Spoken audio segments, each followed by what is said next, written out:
All right, good evening, good afternoon, good morning, depending on when you're listening or watching this. This is going to be a reading session for Myth of the Soul, Present-Day Science Concerning the Psychic Activities of Man. And this was published in 1958. It was included in the Stargate files and is supported by research, but it's not a research-driven book. It's actually most likely a book or a publication that was that was published in Russia and was then translated by. Let's take a look here.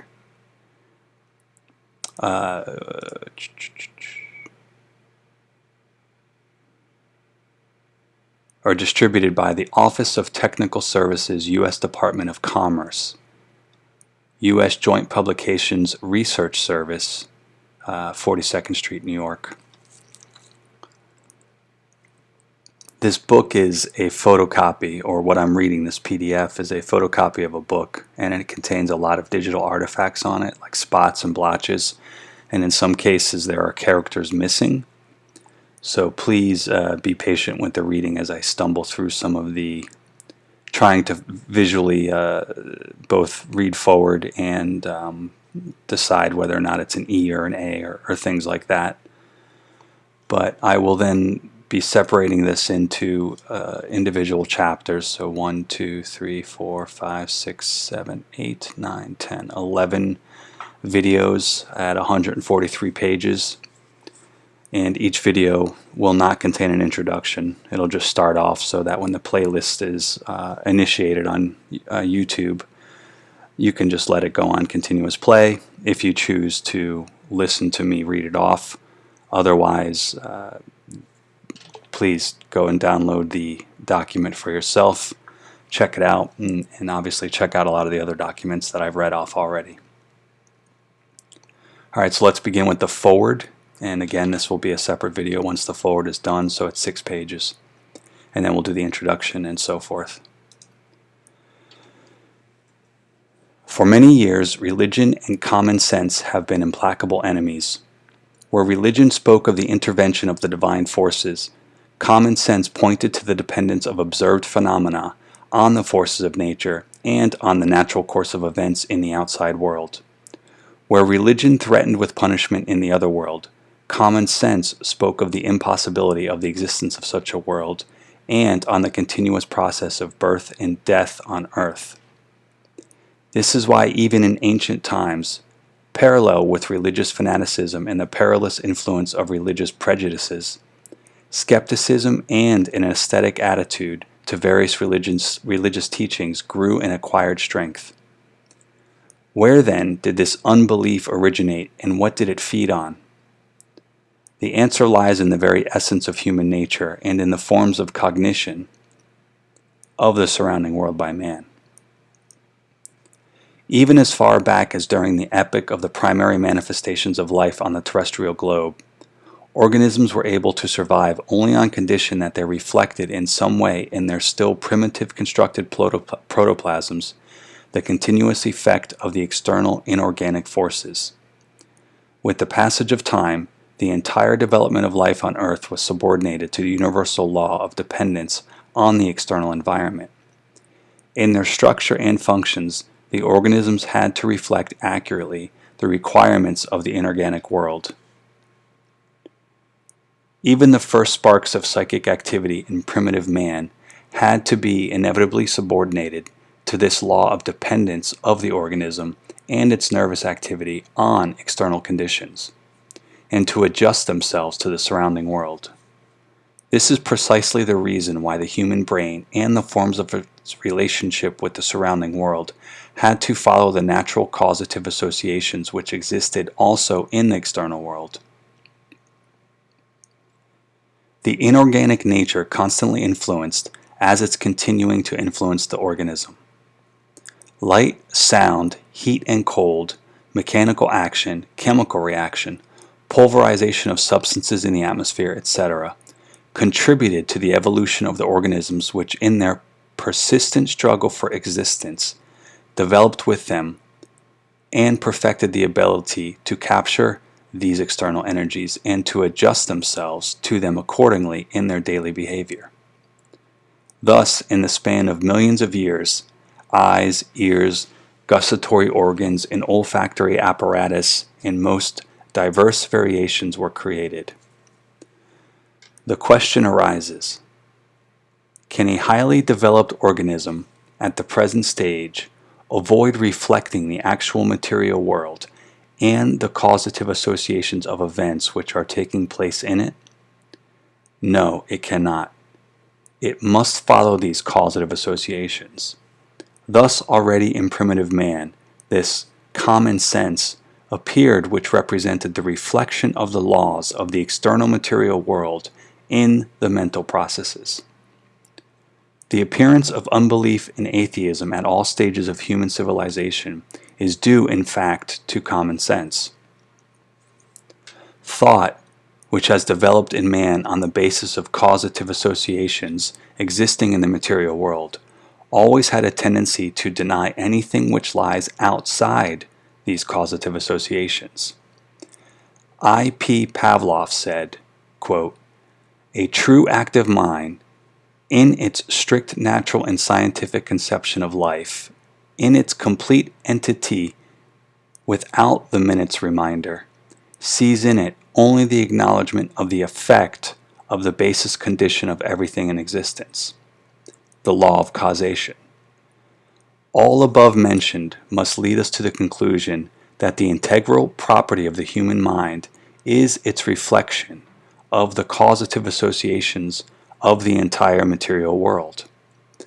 The human mind originated and developed only thanks to this ability to reflect in itself these causative associations. A natural question arises. How did the human society acquire all these religious prejudices and religious psychosis, which prompted nations to engage in mutual wars, divided kinfolk by mortal hatred, and created the black darkness of the Inquisition, which oppressed every live thought, every manifestation of normal common sense? The Marxist-Leninist theory offers a clear and precise answer to this seemingly paradoxical question. The natural fear of primitive man of the mighty forces of nature, his propensity to a naive and fantastic explanation of the natural phenomena surrounding him. All this was employed as a means of subordination and enslavement of man during the period of the development of human society, when the domination of priests and the wealthy class first began to take place.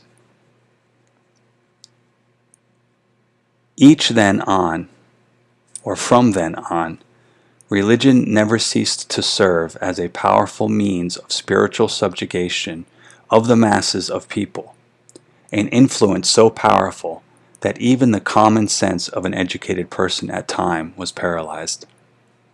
Thus, during the period of thousands of years, two philosophical movements came to exist in irreconcilable mutual hatred: idealism and materialism. While the first was the stronghold of the ruling classes and directed our thought toward non-material, otherworld forces which were not subjected to the laws of nature known to us, materialism, on the contrary, indicated the path to the natural and scientific interpretation of the world, to the development of a world outlook in which all phenomena are bound by material causative associations. Thus, idealism and religion became the enemies of the scientific conception of the world and inhibited the progress of human civilization. One must not imagine that religious prejudices, enforced through millennia, and religion which had developed a technique of rituals and rites can be eliminated, or will simply disappear of their own accord with the development of science and education, and with the growth of science of nature. One must not forget that religion has very shrewdly utilized, in parentheses, it has had enough time for it, human weakness, which, in certain moments of life, are very substantial. Religion got hold of the primitive man's conception of the soul and indicated to him the path of its migration to an other world, independent of the body. Religion shows much attention to human misfortunes when man is in a grave condition, loses all points of support, and is ready to lean upon any help, even a doubtful one. Religion here again appeals to the soul of man, points the way to his salvation, which consists of passive subordination to the injustices of the social structure. In our epoch, the religious teaching of a non-material soul which exists independently of the body and which represents the intermediate bridge connecting man and God represents the main stronghold of religion and the basis of all religious prejudices. Can science coexist with these prejudices? No, it cannot. Science is strong precisely through its common sense. Its very development is taking place because of man's urge to learn the causative bonds within the world phenomena of which we spoke above. Briefly, the atheistic propaganda must advance a convincing, scientific explanation of everything known to us, and equally convincing explain why we still don't know certain things, and that we shall certainly learn them in due time. This is precisely the most effective approach in unmasking the most inveterate and dangerous prejudice of a non-material soul and of its transformation and migration to another world. This book, which is offered to the reader, is written by the corresponding member of the Academy of Medical Sciences, Professor D.A. Buryukov, who develops step by step the entire panorama of modern achievements in the field of study of human mentality, as the highest manifestation of the material process of the brain. Only 50 years ago, this problem represented an example of complete domination of idealistic conceptions and of passive sidetracking by scientists of this non-cognizable world, as suggested by religion. The teaching of I.P. Pavlov's conditioned reflexes produced a breach in this centuries-old wall which had separated man from the true scientific knowledge of the soul. Buryukov tells us of all the stages of the development of this grandiose achievement of our science, of which we are justly proud, and not only we, compatriots and students of Pavlov, but the entire progressive humanity. The realm of psychic phenomena contains much that is mysterious, and is as fascinating to the large masses of people as it is incomprehensible. Hypnosis, suggestion, sleep, dreams, sleepwalking, lethargic sleep, and many other phenomena since time immemorial have served the people as sources of fantasies, superstitions, and religious codes. Religions used mind from this arsenal of mysterious phenomena.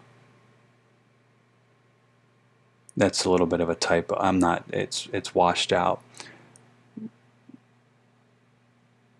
It is previously the activity of the nervous system, which is usually advanced as the proof of the need of religious beliefs. That is why the physiological analysis of these phenomena, the convincing demonstration of the true causes of psychic activity, and the interpretation of the cerebral laws which create all above-mentioned conditions must become the basis for scientific, atheistic propaganda. And here is where common sense of man, its natural, historically trained tendency towards the study of causative associations of the actual world, must take over. One of the most difficult chapters of the physiological study of psychic activity is its origin and its development from the elementary manifestations of a most primitive nervous system. Both church and some scientists consider this fact as the main obstacle to build a bridge between the psychic, or higher nervous activity of man and the higher nervous activity of animals. The Church seeks precisely at this point the justification of its idea of divine providence, which, having endowed man with a conscience and a thinking soul, denied to it all animals, leaving them expedient behavior based on sensation only. We find even now some representatives among intelligent people. We point out the extraordinary accuracy and complexity of instincts in animals and seek in it proof of the great power of divine providence and the inadequacy of science.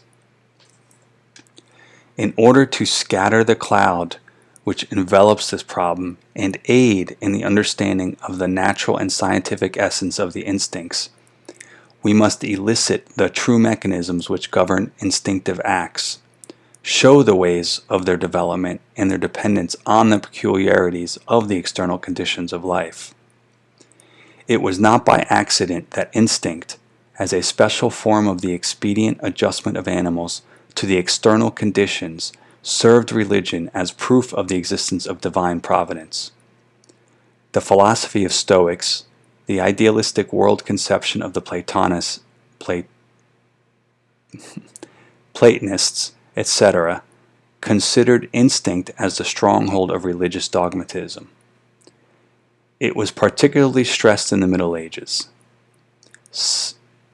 Suffice it to mention that Thomas Aquinas devoted a great deal of attention to the description of the instinctive behavior of animals and pointed out that an impassable barrier exists between animals and man only through the divine will.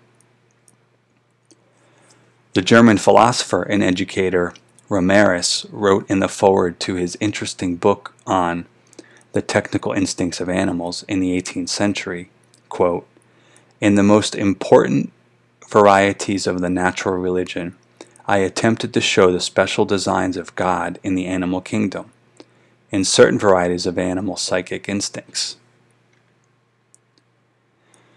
It is natural, then, that we can eliminate religious superstitions by explaining the substance of evolution and eliciting the physiological mechanisms which control instinctive behavior. Bryukov, who is a specialist in the field of study of higher nervous activity, cited examples and their analysis which solve the problem of the materialistic interpretation of instincts very satisfactorily.